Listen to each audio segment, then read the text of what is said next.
You love this so much. Just comical at this point. I'm not checking my phone this time, though. I gave that up for Lent. We're just going to go with it. I know that we're running.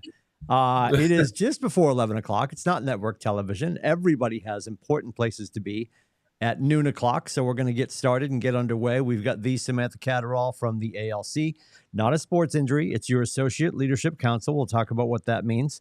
We're talking to all 6 of our new members for 2026. We're brought to you by our dear friend, Bradley James Kelly, and the whole crew over at Movement Mortgage. You can reach his face and his expertise at 603-396-3198.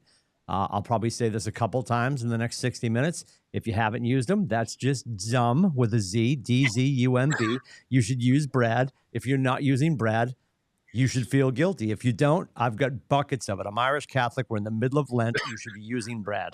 All that aside, Brad, talk to us. I know I put you under extreme pressure now because we used to do Coffee with a Capper like once a month. Now we're doing it every Friday because the fans love to see your face. So I'm forcing you to talk about rates so we can blame the industry on you and your brethren every 167 hours. So, Brad, where's 2%? Why are you ruining real estate? Go ahead. Well, 2%'s there. You just got to pay for it. That's all. You can point your way down if you like. Yeah. Yeah, exactly. Yeah, no, you can get there. I think it's probably about, I don't know, 15 points at this point in time. But it's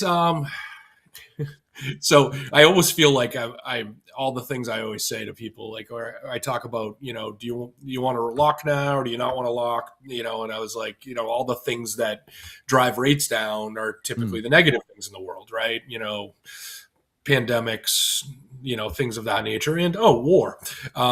Unfortunately, the war or the conflict that we're in right now is more of an economic one because of what's going on with the oil and everything else like that. So we've been seeing some negative pressure on rates as a result of that.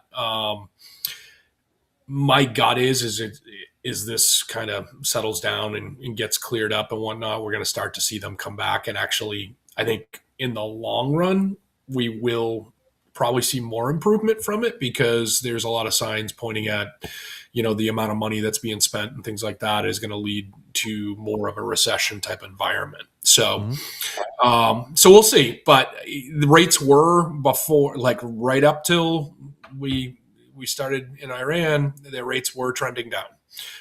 They've been trending up since then, because of that inflation pressure that comes along with the oil. Yeah, but other than that, yeah, I mean, it's just business as usual. I mean, it's nothing like what we saw post-COVID, it's not like, hey, we were at 4 and now we're at 8 type of thing. It's like, hey, we were at like high 5, 6 ballpark and maybe we're like 6.5 now or something like that. It's not drastic yet. And hopefully it'll stay that way. Awesome. Appreciate it, sir. So we've got Samantha Catterall here. I know we've had you on before. Most of the Market Center knows about you because you do a great job with social media. You've done a handful of panels for us with the All Partners meeting, and now you're a member of the Associate Leadership Council. Talk to me about, and I think you've been invited in the past, but obviously we got you to say yes this year. So talk to me about getting that letter for the first time and the conversation that you had with JV about the opportunity. And did you know it wasn't a sports injury? Did you understand what it was? Because a lot of people don't until they get the letter. They're like, what the hell is this? Like, what does this all mean? So talk to me about that. Yeah, so I actually have been wanting to be on the ALC for the last several years. This was the first year I've ever been asked. So it was pretty cool. Like, I kind of had a feeling that I would get the invitation, just knowing where I kind of sat with the stats within the office. So I was very excited. I like being in a position to help, obviously being in real estate. So it's fun. And on where I am and like where I live, I kind of feel I'm disconnected from a lot of things. So being a part of the office and kind of knowing what's happening is very helpful, I feel, to feel connected to the office as well. So yeah, just so everybody understands, and you've told me this a million times, and I think I have it memorized, your house where you lay your head at night is 45 minutes away from both Hanover and Meredith. Yes. So you're not, 45 yeah, I mean, minutes to an hour. you're not 10, what's that? 45 to an hour. So you're being Yeah. generous. Yes. Cause as most New Englanders would say, or definitely Nathan Dickey would say, cause he speeds everywhere. He swears he's got no speeding tickets in his new Cadillac. I don't believe him at all. And I know Brad doesn't either. It's just 10 minutes up the road. Like that's not a thing for you. So it's a huge thing. I think within the last 12 months, we actually had your face here for the first time in Portsmouth when you came down for the panel. Yeah, we that was had the first confetti time. guns and balloons and all that kind of stuff. So so Yes. obviously the connectivity now to the market center, emotionally, physically, with your position is a big deal for you. For you and what you do, and obviously where you don't have the proximity to any of our brick and mortar, it's not right down the road. What was the decision point for you to come play with us, and then obviously to stay with us? Because I know we're not stupid. I know all of your phones are ringing. Everybody's getting recruited. You know, our Mhm. friends over at the Blue Machine are handing out checks. There's a million reasons you could leave. So why do you choose to stay? So, I kind of fell into Keller Williams in an interesting way. So I was with a small brokerage, and that brokerage decided that they were potentially going to, in a sense, merge into Keller Williams. Mhm. And it didn't happen for some reason. However, I was a brand new agent. I had only been licensed for like a year at that point. And when I came here and met Jeff D'Angelo and went over everything, it was kind of eye-opening to see the support that I wasn't getting where I was, as far as, um, the whole educational components, the support as far as contracts go.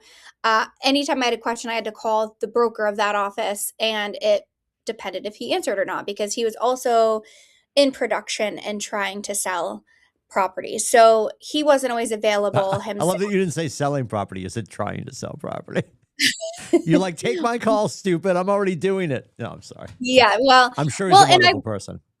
I will say, like, I don't pay for leads now, but that's Mhm. how I got started, and so that was one really nice component of working with him for that period of time, is he did Mhm. support me with, like, giving Zillow leads. And I was licensed in June, and my first closing was September.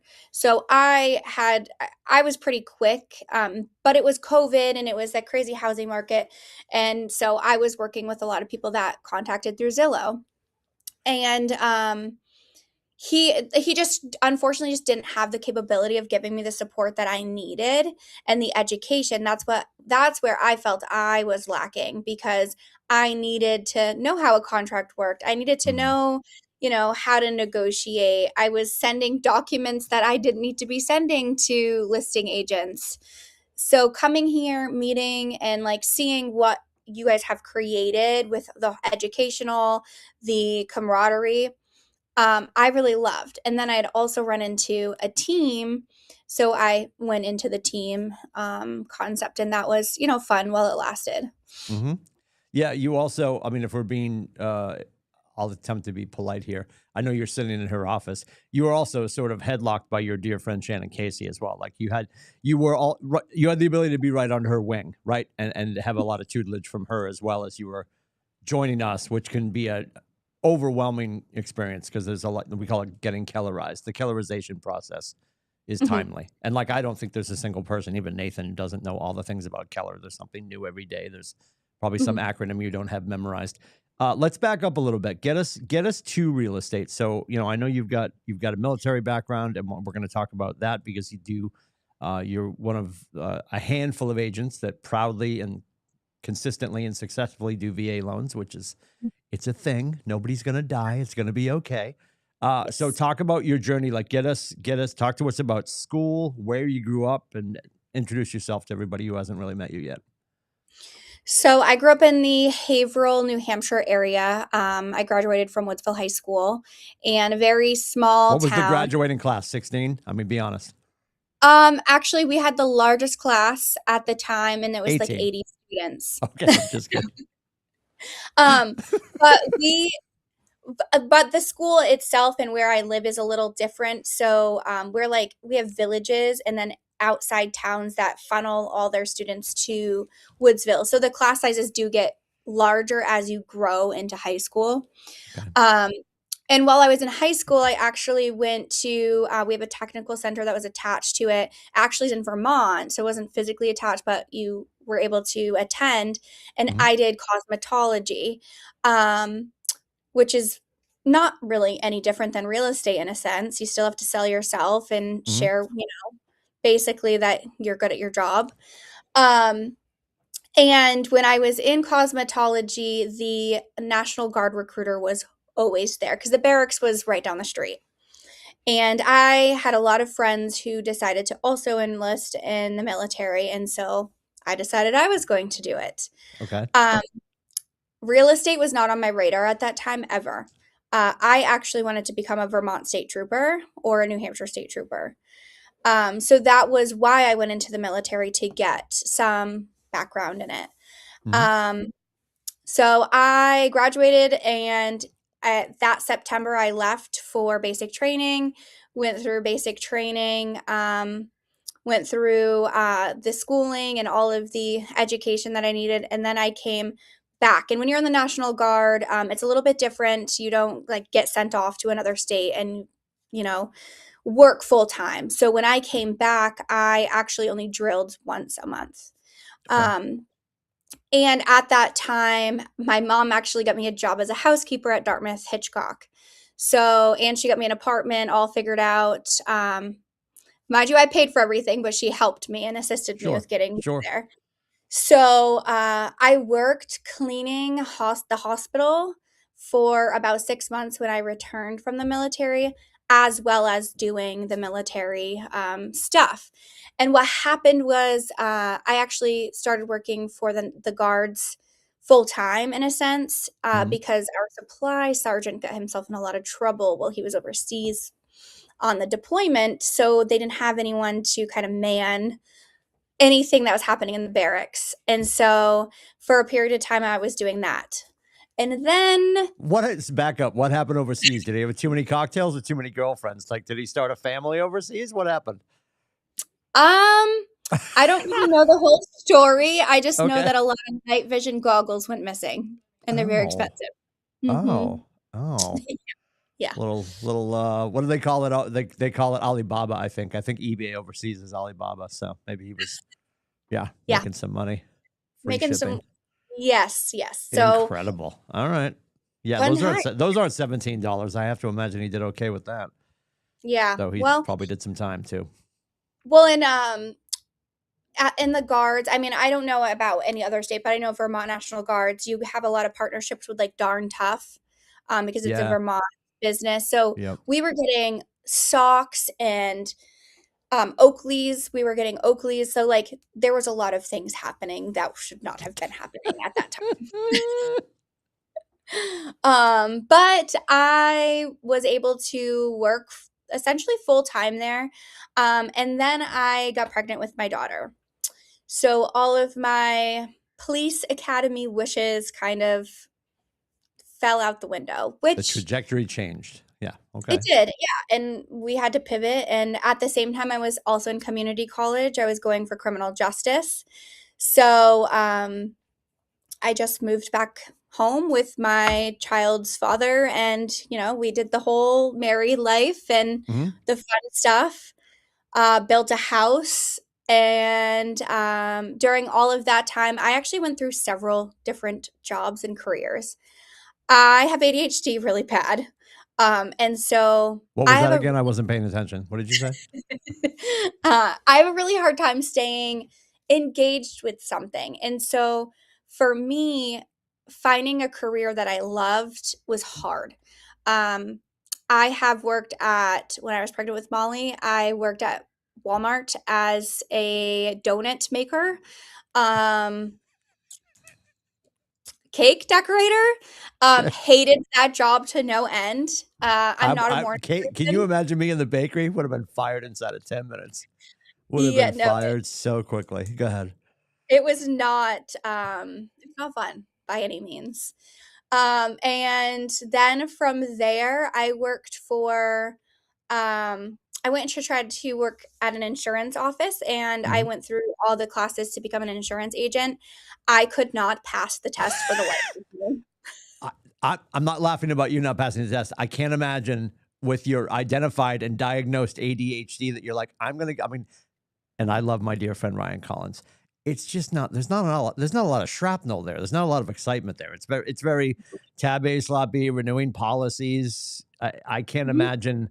Like you didn't even like on entry think this is going to be wildly mundane. What was No, the I what I was the was just driver behind that?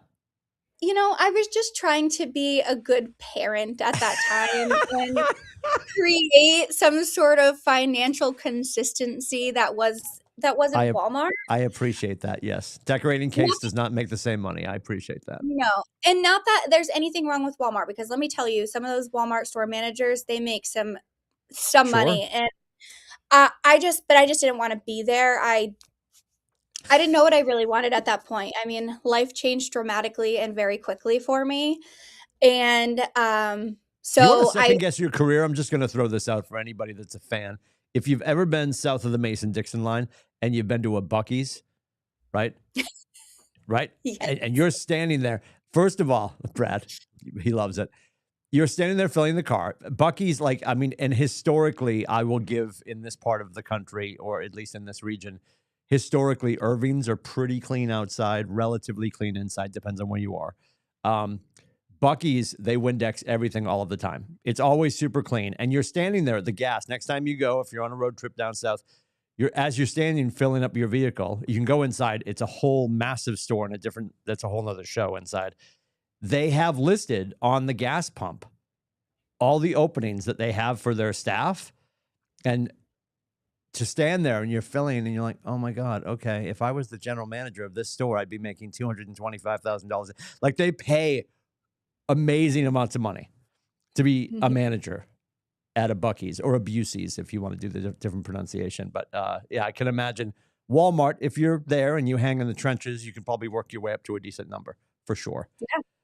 It's Yeah, crazy.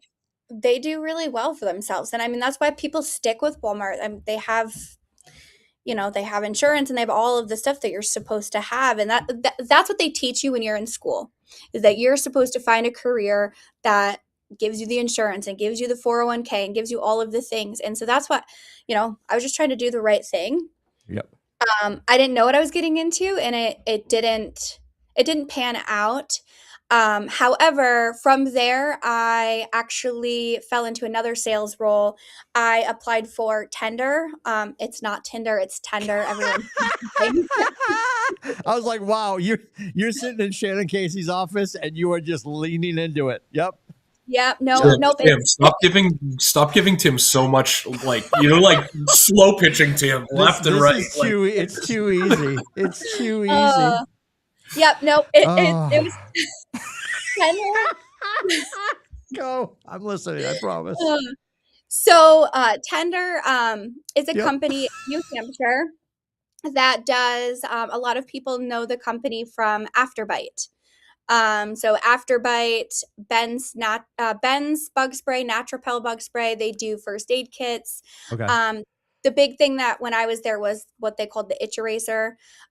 So it was, I don't know how it is now. I don't follow them as much anymore, but I had a sales territory, and I had like the Northeast region. So I actually traveled all over the Northeast of the United States. It was a lot of traveling, the Carolinas, up to Maine. And then, we'd have sales conferences. So like I've been to Vegas for a conference, out to Washington State to do another conference. And I really liked the job, but at that point in time, I was actually going through a divorce. Mm-hmm. And so I had to kind of figure out my life and figure out what was best for my daughter, and traveling all over the United States was not ideal. Sure. So at that time, again, I still really didn't know what to do with myself, but I needed to find something. And so I started working for the Department of Health and Human Services, the state of New Hampshire, doing welfare assistance. I did food stamps, Medicaid, cash assistance, and I really loved that job. I was there for a few years. It is a very difficult job to do. You get trained by way of error rather than being like, you do get an education. So you go down to Concord, you do all your trainings and whatnot. However, once you get back, they just kind of throw you into cases. And then you have a mentor who reviews your cases and then they tell you everything that you did wrong. Yeah. And that's not good for anyone's self-esteem. Sure. God, no. It was also a very toxic work environment. And so that in itself, um, it just didn't work out. I still miss that job to this day. I loved it. It was like there was a lot of people I worked there with that I still talk to. And just kind of like knowing the whole system, obviously, like Brad said about the state of our country and whatnot. It is nice to know that I'm like educated in that aspect of what's being said isn't always true in the media. Yeah.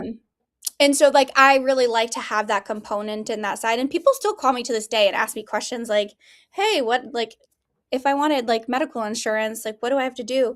And I mean obviously I don't get into it too much because things have changed over time, but I really, really like that job. Yeah.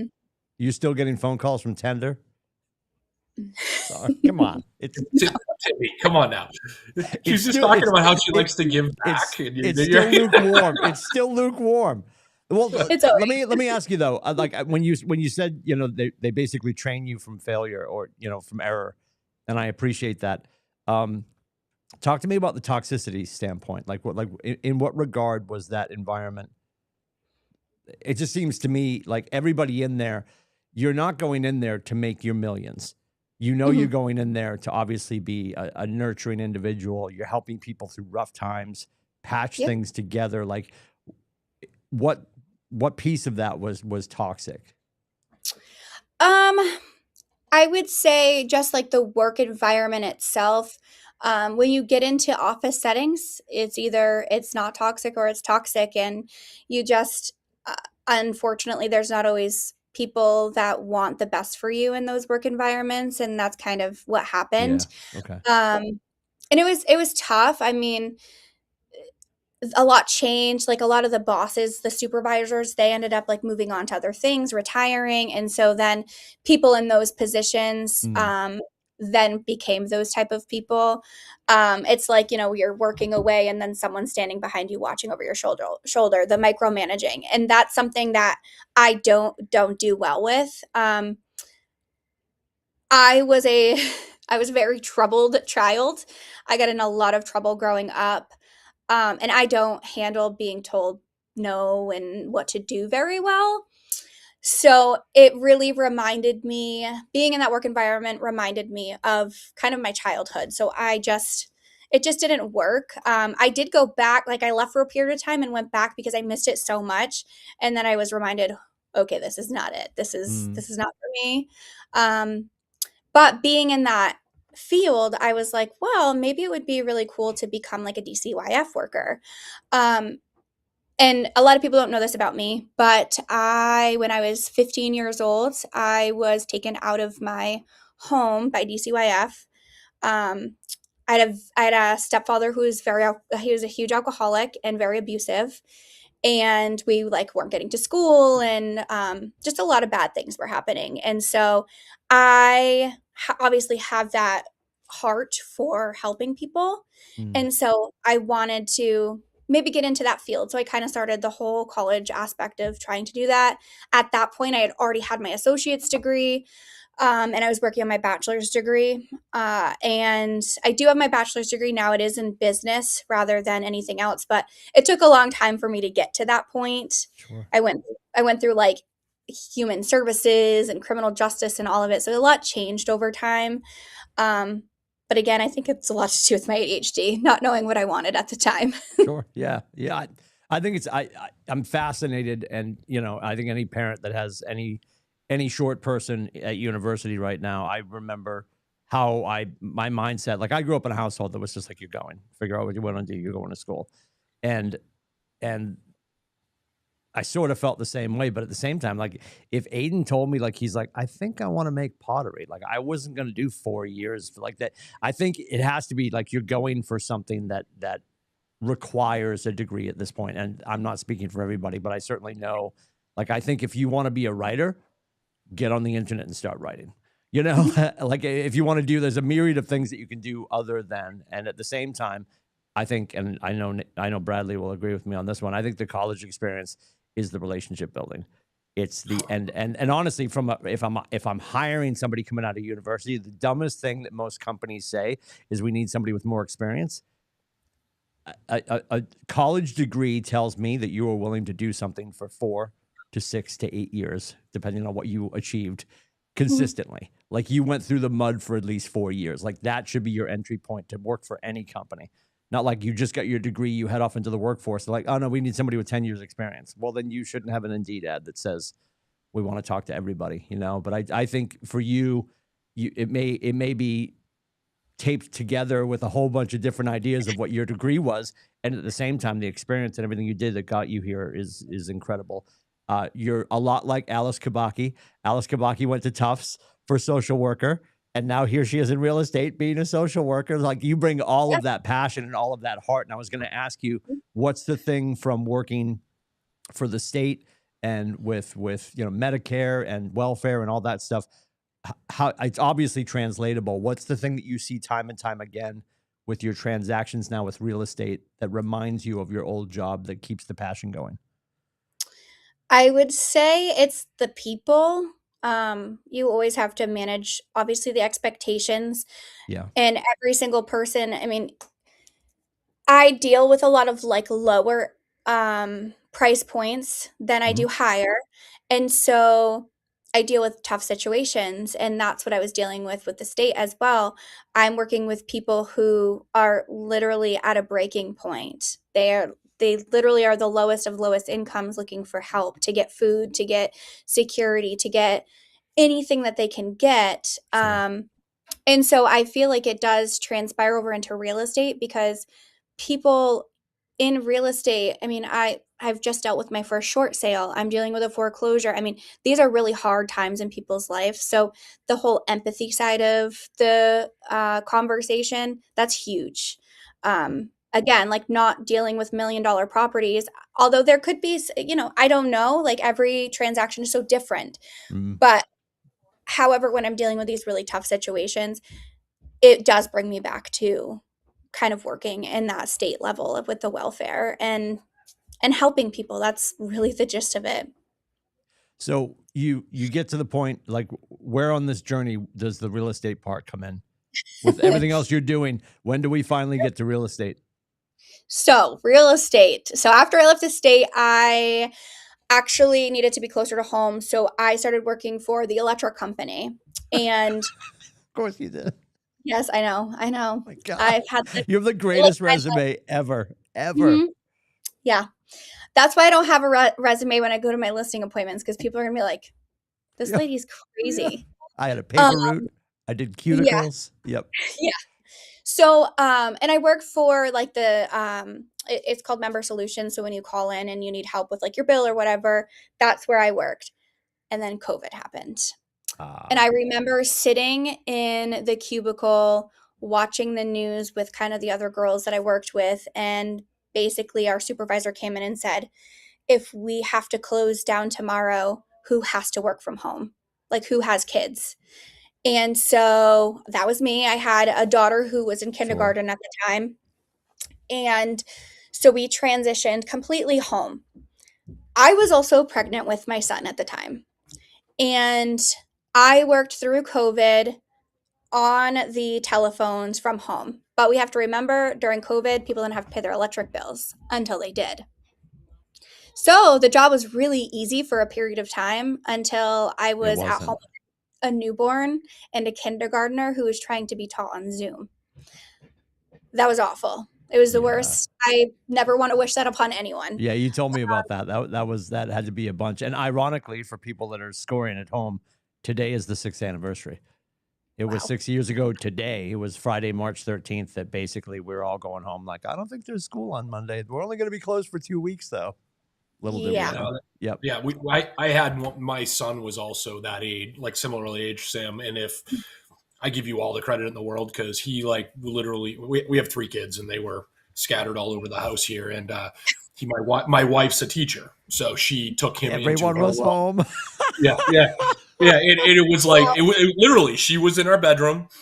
Our oldest was in the dining room, and me and our middle child were in the basement because she needed like somebody to actually keep her on track. But yeah, it's like I can't even imagine going through that. That's Nope. insane. No, it was awful. I mean, like I'm on like a phone call and she's like, 5, 6 years old at the time. She's downstairs in the kitchen making herself a charcuterie board of Yes. who knows what. She's And then I smoking have a parliament, making a cocktail. yeah, I'm like, what the heck? And then I have a newborn who I will say he was the easiest baby in the world. But every once in a while he'd have his moments and he'd be Sure. crying and I'm trying to answer the phone. The thing about it was everyone else was also dealing with the same thing. So you had the empathy that people got it. They understood. It was too much for me. And Yeah. I started to be bullied in that job. And people in my company were posting about me on the internet. It was bad. It was not good. And so finally, like every night I was leaving my desk, not necessarily work, Yeah. crying. And it was finally the time where Ben said, I think it's time. I think Yeah. you need to be done. I'd already started my real estate classes at that point. I did it through Anne Flanagan, I think is how you say it. Yep. And it was all online, obviously, because of Yeah. COVID. Yep. But I wanted to do real estate back when Molly was an infant. So I had all the books. I had met with some like local real estate agent who literally comments on my stuff every single day saying like he knew that I would do well with this career. And unfortunately at that time, like her dad was not supportive of me getting into real estate. Everyone's a real estate agent is kind of the, verbiage that anyone will get when they get into real estate. Sure. And I took that wholeheartedly instead of just saying, I don't care what you think. However, Ben supported me significantly. I mean, I was, feeding a baby while I'm like on Zoom, trying to do my classes and do my practice test. And I actually failed my test the first time. The ADHD. Because you weren't paying attention. No, I just got diagnosed with ADHD this past year. Just kidding. I'm just kidding. But We have a community with Keller Williams, right? yes, I'm actually in the Facebook. What I found that out, and I think it was Zachary Eaton. Don't know if he's diagnosed or not, but he was like, Timmy, you have to, if you ever have 10 minutes, go check that page out. It is wild. Because it's just all stream of consciousness. It's just if people do not car think accident of comments. Oh no, they yeah, don't think before they speak in that one, which is fine. I love it. Well, they're not It's supposed to. pure. They have ADHD. Yeah. And honestly, people should have recognized when I was growing up that I had ADHD. I actually stayed back in 6th grade, and then did not do well in school up until I got into high school and got to do cosmetology and like had my hands in things. Yeah. But I did, I went and got my license. I passed it the second time. Actually passed it with like a 90 or something crazy. But I knew what to look to at that point. Like I had my sheet that they give you and I was writing the questions down and the ones I knew I had the answers to, I was like, I went through it step by step and took my time. And then I was licensed. So for you now on the other side of everything, of course, you leave your other brokerage, you do the KW thing, you have a conversation with Jeff. You were in a team experience early on, and of course now you have your sisterhood with Shannon and Nina. I know the whole crew. So talk to me about that, because I think people overlook the opportunity of just sort of having their tribe within the company without actually everybody standing behind a shield and nothing for or against teams, but I wish more people would practice what the group of you are doing, which is just like, let's all lean on each other. It doesn't need to be official, and that runs throughout the market center. Like if somebody's got to be in Aruba for a week, you have 547 people you can lean into and have them cover your showings and such. But what's been the benefit for you doing that, and what's been almost natural for you because you've done so many different things. You obviously have the wherewithal, the thick skin, because you've been through a lot of the bullshittery. What's Mhm. important for you to have it be Catterall Productions and just have it be your thing? So coming from a team, I would say like now it is nice to have that like individuality. I can't say that very well. You did Um, great.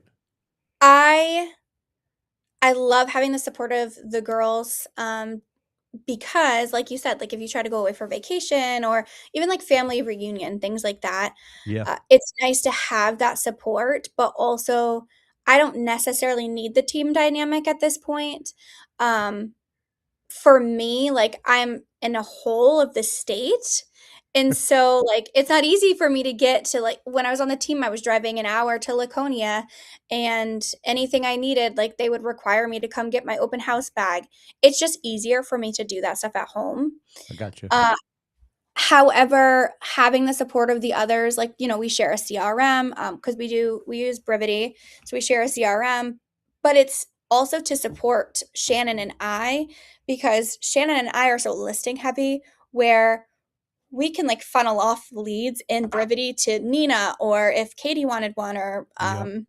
you know, I can't even remember who else is on it, but, like, Madison is our TC, she's able to Yeah. kinda, like, look at the overall picture and see where things need to go, which is really helpful. For you, the Madison piece is huge. Like the fact that you, again, are all functioning as individual agents, leveraging each other. You all have a relationship with a great transaction coordinator, and she's virtual. And like, talk to me about the freedom that that's created for you. Because I know that you're good with paperwork, but if we Yeah. go into your DNA, we know it's not the best thing that you should be doing. It's not your No. highest and best use. You should be out getting more deals. Yes. So Madison is amazing. So we had a different TC in a different company at one point. Hmm. Unfortunately, she left. So we kind of like scurried looking around for something, and Madison fell into our laps. And she actually does more than most TCs do, which is what I needed. Like being able to text her and say, hey, can you like email these disclosures to this buyer? They're reaching out. I'm in the car for the next hour. I can't do it. And if I don't do it now, it's not going to get done.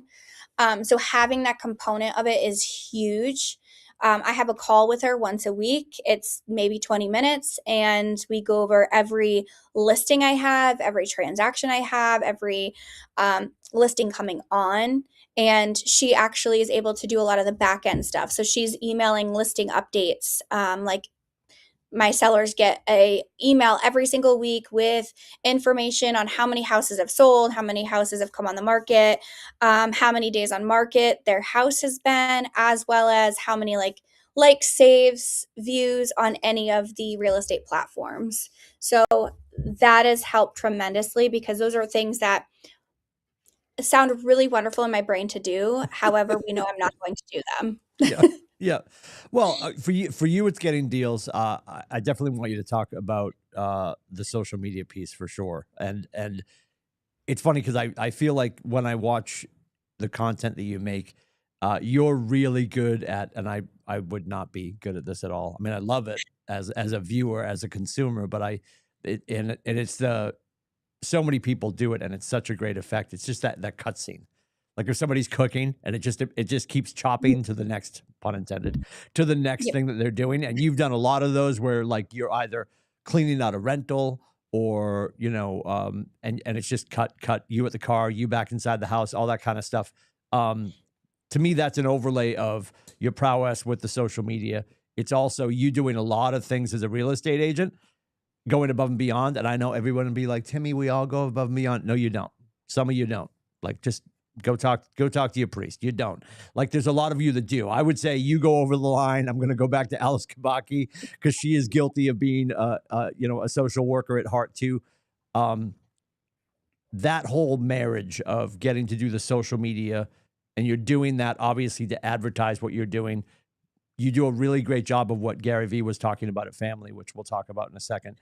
Just being a documentation, Mhm. not like I'm Yep. putting together this Scorsese film. I'm going to do this. I'm going to roll footage. I'll chop it up later, but it's just you doing your role. Mhm. not you standing on the front lawn saying 8.2 million bitches, because that's boring. Nobody really wants to see that, quite honestly. Show me the down and dirty. Show me what you actually do, because that will let people romanticize and be passionate about what you're doing on a regular basis. Because most of our friends don't know. So No. when you started to get into that, the traction that you built, and of course we all know, I know Bradley and I know the video that was most viral for you. I want you to talk about that because it was so unplanned, right? Yes. So, yes, I had a very viral video and it had nothing to do with real estate. Say that A again, please.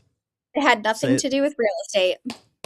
Go ahead. Um, it was a video of my son and my fiance actually standing right out here on Lake Winnipesaukee, fishing, and Grayson was copying Ben's stance. And I didn't even mean to capture it. It was just, I looked back and I'm like, oh my gosh, that was really cool. So I posted it and wrote on the top of it, remember they're always watching. Mm, And I don't even know where it stands at this point to view counts. I don't track any of that stuff. But oh gosh, Field and Stream yeah. actually took it, reposted it, and I mean, millions of people have seen it at this point. It was really, really cool. Um, it just gets you out there a little bit more. And once one video goes viral, you kind of like have a leg up into being seen more. That's just Sure. how these algorithms work. And I will say, I posted that same video on TikTok and I got like 10 likes, but on Instagram, millions. So there's like I got asked this question yesterday with my bold group of like, what do I feel got me to this point in social media? And I just said, like, being authentic. Like, Mm-hmm. don't think about it. Some people think about it way too much, and maybe those people have millions of followers, and that's okay. I'm not striving to have millions of followers. That's when the mean people come out, and I do have thick skin, but secretly I don't, and I don't like it when people comment like negative things on my videos because I know that I'm authentically putting my life out there, and it's really hard to be judged. Yeah. Um, so I just always say, be yourself, be authentic. Who cares if you mess up? I mean, at the end of the day, you can cut anything out. That's why they make these softwares that you can slice videos Right. and, put it all together. But you're better off not doing that. I know people struggle with that, and I'm not discounting the team that has the budget or they're really leaning in and they've got, 4 guys and girls marching around with 8K cameras and they're going to go HBO Max on themselves. God bless. Like if that's you, that's awesome. I'm not against the long form, landscape content that's 40 minutes on YouTube. Without fail, like your video was probably 38 seconds and it was just authentic and it was documentation. Like just hit record, hit post, hit record, hit post. And I'm also not like, and we'll talk about this because I want you to talk about your experience with family and then we'll get into bold. At family, I thought for sure that Gary would spend some more time talking about just document. Like you'll hear me all say all the time, like stop worrying about being Scorsese, just hit record and Yeah. post it. Like it's going to be valid for somebody, and that's how you're going to build your tribe. And he's also of the mindset, and I forget the girl, the blonde girl who was on 2 speakers after him, and she was just like curated. It doesn't need to be 62 posts a day. It needs to be a meaningful post. Where Gary's like, get on everything. You should be on Substack. You should stop sleeping. You should post 38 times an hour. And I love him. I adore Gary. Like Gary V had a contract with K-Swiss and I bought all the sneakers. I'm a fangirl. My wife was like, you should bring them with you and get them autographed. I'm like, I'm 54. I'm not doing that. But I love Gary. I'm a prophet. I love Gary. The swearing doesn't offend me. The whole 9 yards. But I also think it doesn't need to be overdone either. I don't think that people are going to fail if they don't lean into social media the way you did. I think Right. even if social media wasn't a thing, I think Samantha Catterall would still be successful because you would have figured out the path for you to be successful. It's just a thing that you're obviously good at, comfortable doing, and you've leaned into it. So talk to me about you've been on a couple of national trips now. Talk to me about Atlanta. Compared to Vegas, a little bit night and day, obviously. But I've Yes. always said, if you don't, I don't care how long you're with the company. I think if you never get on a plane and go to family or mega, you are doing yourself a little bit of a disservice. And I know people have short people, and it's easy for me to say because my wife is just happy for me to leave. So I've been Mhm. fortunate enough to always travel. But talk to me about the benefit for you to do these trips. Yeah, so I went to Vegas last year and then I went to Atlanta this year. Um, I will say last year was really tough, but I had just left a team. Yeah. And I will say, like, when you're on a team setting, sometimes you don't always dive into what the market center has. You're not really consistently being a part of the market center. Mhm. And that is probably like should have also been a me thing. I should have done that. So I didn't know. I mean, I knew you and I knew Jen and Nate and all of that, but I mean, you guys have your own things going on. I just didn't have anyone else there, so I was there by myself. I didn't know what to think about it at that time. It was very overwhelming, It's very also scary. Vegas. It's also Yeah, Vegas. it is. Like, Vegas is just one of those places where, they tell you not to go alone because Yeah. it's you just don't.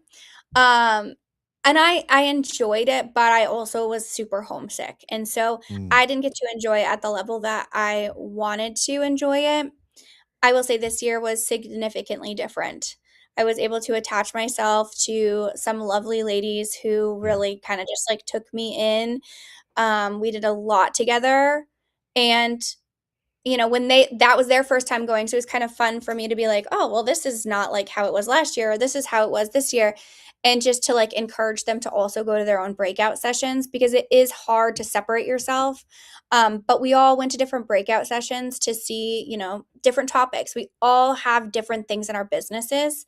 Sure. For one, like me, it's social media. So I wanted to be very social media heavy, but also I went to one that was like solo agents. You couldn't even stand in that room. There were so many agents in it. It was Yeah. crazy. But that didn't work for the rest of the girls because they are on teams. Yep. So I will say, like, it was very cool to sit there and hear what other people are using, what other programs are being used, like, what they're seeing in their market. I learned so much about different, like, components of CRMs and, websites that can be utilized. I mean, like, Claude in itself, like, that was a whole new topic. I'm like, "Who the heck's Claude?" Who's Um, Claude? Now Claude is my other assistant, and Claude is amazing. You gotta buy a Mac Mini, Mm, and then you feed it it Fruit Loops, and then it's you wake awesome. up and it's day trading for you. It mows the lawn. It's crazy. It really is. It's crazy. It is. Um, but I definitely think family reunion is worthwhile for anyone who wants to get bigger in their business. Um, because like, we live in a small area. Everyone knows everyone. We feel like we know it all sometimes. Yep. That's just not the case. Because when you get to go to events like this and see what other people are doing at a significantly higher level, you are like, holy cow, I gotta step back. Like, this is why you go to these events because you don't want to be the smartest person in the room. You Yeah. don't. It's a great perspective shift. Hmm. Troy Williams went to his first family. We got him out of Maine, if you can believe that. Troy got on a plane, went to Orlando, and he was sitting in front of Nate, Brad, myself, and Bob Lucido, who's one of the top agents on the Marble, walked out, and he had just joined KW. And that's when, and they still do it. They'll do this more at Mega Camp usually, but they threw all of his stats up for the last calendar year. And Troy turns around, looks at Nate, and he goes, "What the fuck?" Like, because Troy is, in our little fishbowl, he's one of the bigger guppies, right? So it was perspective for him as well. And I just think it does lift the lid for an agent because, and then you can get into, well, they're from San Diego. Their city has more electricity, and you could say this louder than anybody because you're up in where, right? You're up in Yeah. Southern Canada. So like you would have the right to say this, and then like, okay, it you can't say it doesn't work where you live because maybe you haven't done it yet, right? And Right. that's what it's challenging you to do is just think a little bit differently about what could I plug in my hometown, and everything is transferable. Absolutely. Well, and that's the thing about it. Like, one of the breakout sessions is about like doing events. And I don't do events at a high level. I am sponsoring my first Easter egg hunt. It's going to cost me a couple $100, and it's a marketing component, but it's also like my kids are that age group. So Yeah. I'm basically just look at it as I'm spending money on my kids. And I get to have fun with them, and I get to organize something and be a part of the community. So hearing those conversations that are taking place, and I also look at it, if Adam Dow and Troy Williams are going to events like this and their business is as successful as it is, then why isn't anyone else? Yeah, there's something to learn. Well, you make a great point. I remember someone saying to me a handful of years ago, they're like, you know what I noticed, Timmy? Every year that I come here, I see the same people. And I'm like, okay, because I could tell their perspective was like, why do these people keep coming? And I'm like, so they either gain something from it, they're still in business and they know there's value, so they come back, or they're just so stupid they needed to hear everything again. And I would Mhm. argue all of them are true, because you might have heard something this year that went right over your head because your personal life, your heart, your soul, and your business isn't ready to hear it. Next year, somebody's going to say the same thing, because like this just in, kids, Gary's going to quote the Red Book next February too, right? And everybody's gonna be like, oh my God, I can't believe that. It's been on page 83 for 30 years, right? So Mhm. it's about the timing and just reintroducing yourself to that same experience that has repetition, but Mhm. it's about you being ready to hear it for the first time, which is amazing, you know? Right, and it's like a refresh, like, it's right before the spring market hits, and it's kind of a way to gather yourself and Yep. rethink, reevaluate your business. So that's how I looked at it, and I will say I walked away with some really awesome ideas. One thing I am involved with heavily is I am the PTA vice president and treasurer for my daughter's school. They put you in So charge of the money?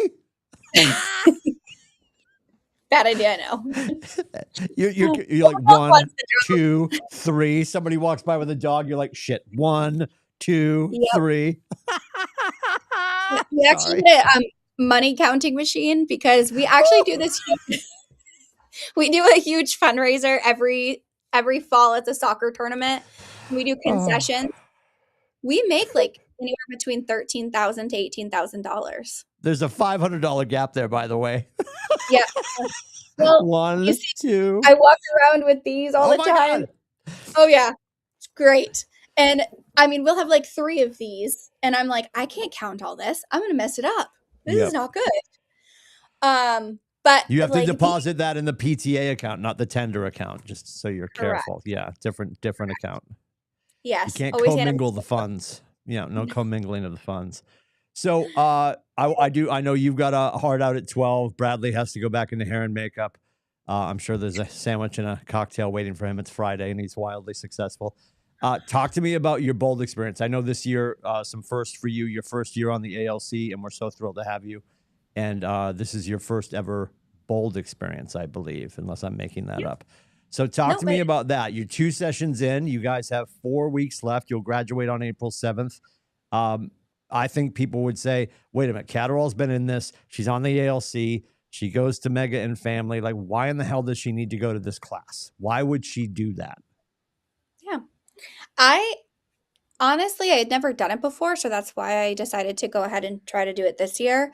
Um, I am like trying to get to a point in my business where maybe I can like add people in. I'm mentoring a high school student. He is a high school senior who that he's doing like an extended learning opportunity. And I've had other people like there's a girl Riley that's coming with me next week to Gillette to the spring mastermind. So for me, it's like I'm just at a point of my business where I've got to either like stay where I'm at or move up. Level up. Yeah. And when I'm not like diving into the people who are teaching these things, then I'm never going to level up. So discomfort for you with bold, because I don't care how long somebody's been in real estate. That class will certainly get you to a point where you're like, oh my God, we have to do this right now. So what has been your experience? I know I'm not selling bold very well, but I'm also going to be wildly honest with everybody about the experience. It is always putting every agent at every level in some sort of discomfort. For you so far, what boundaries has it pushed for you? I do not like making phone calls. Thank you for the honesty. I Yep. don't. I absolutely hate it. I don't. Because my problem is I could talk all day long.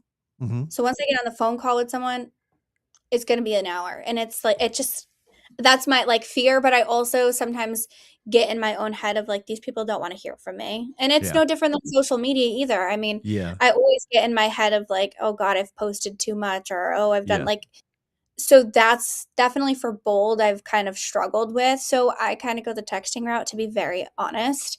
But that's just how people know me and how I show up for others. And if I called them, I think they would think it's weird. I think that's a limiting belief as your friend and your coach, and you know that's true.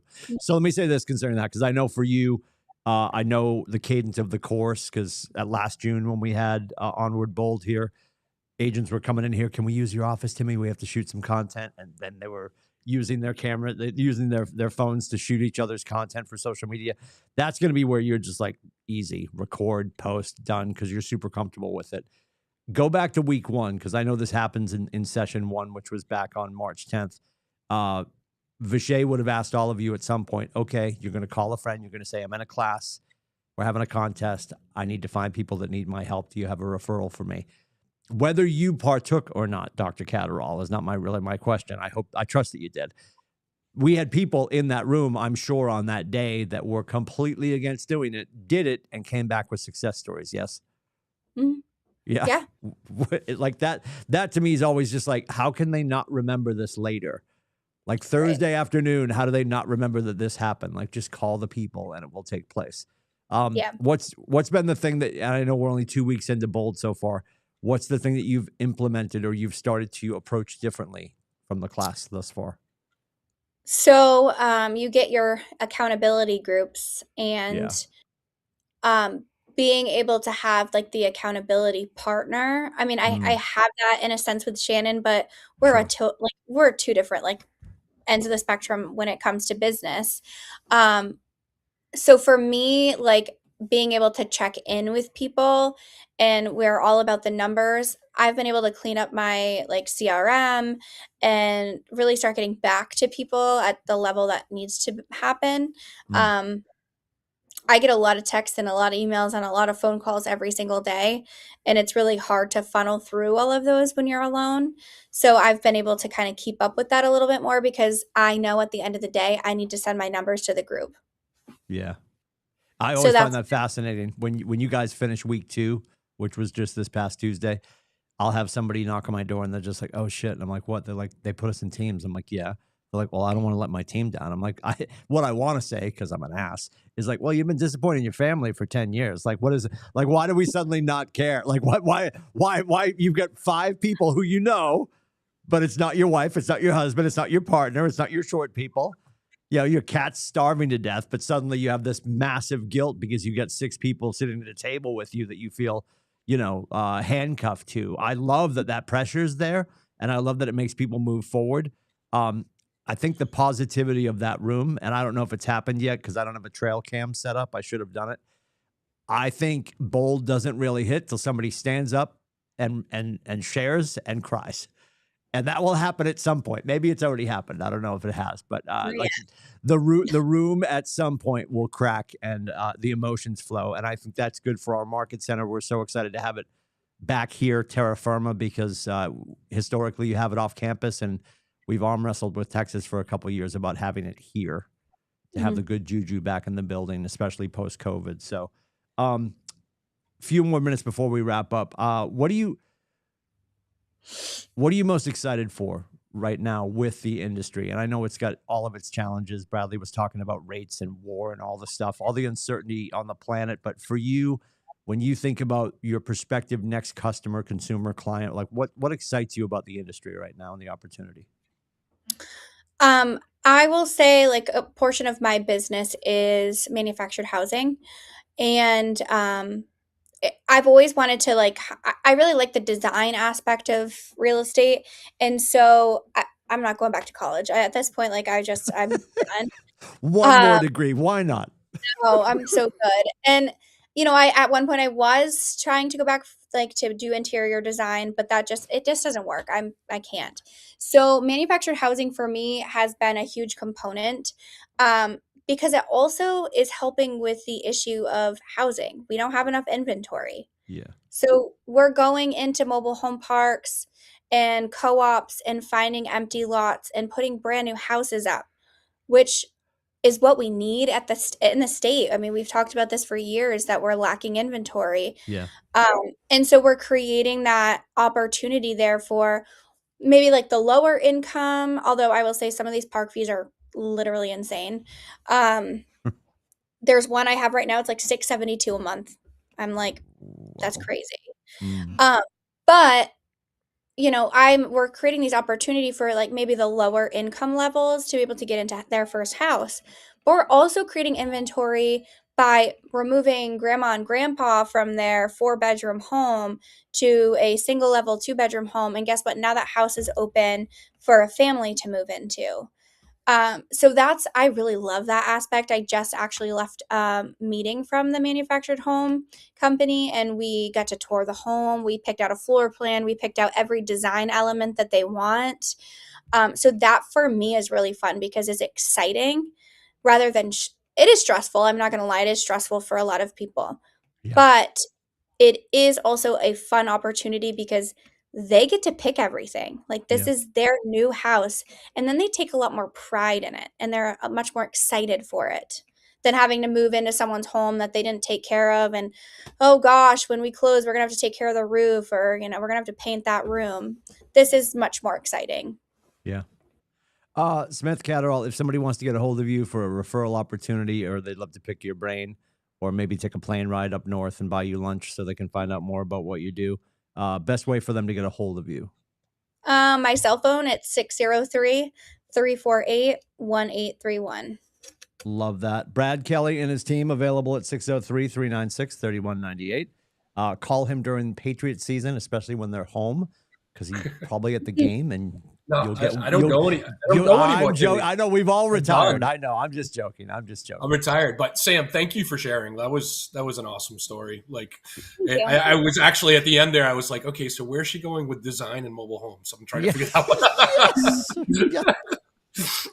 But no, that's Sorry. awesome. It's awesome to hear your road to get there, especially somebody. My son was recently diagnosed with ADHD and like the challenges that go along with that and stuff. And I really appreciate you sharing. That was great. Of course. Thank you both. Samantha Catterall, thanks for hanging out. Brad Kelly and his team at Movement Mortgage. Again, 603-396-3198. We're back next week. I forget who we have because I'm a terrible person. I don't know why I don't know. I should have this sketched down, but we will be back next Friday. We'll continue. Yeah, Carol, there it is. It's Carol Goodwin. Are we Goodwin next week? Oh, boy. Oh, I love Carol. Buckle up. Carol Goodwin next Friday. I figured that's who it was. We'll have her for Latte with the Leader next Friday. If it's in your office, there's going to be a fist fight, probably. We should be in here. I think she'll be able to make it here. Thank you for hanging out, Samantha. Have a great day. Thank you. Bye, guys. See you, Bradley. Bye.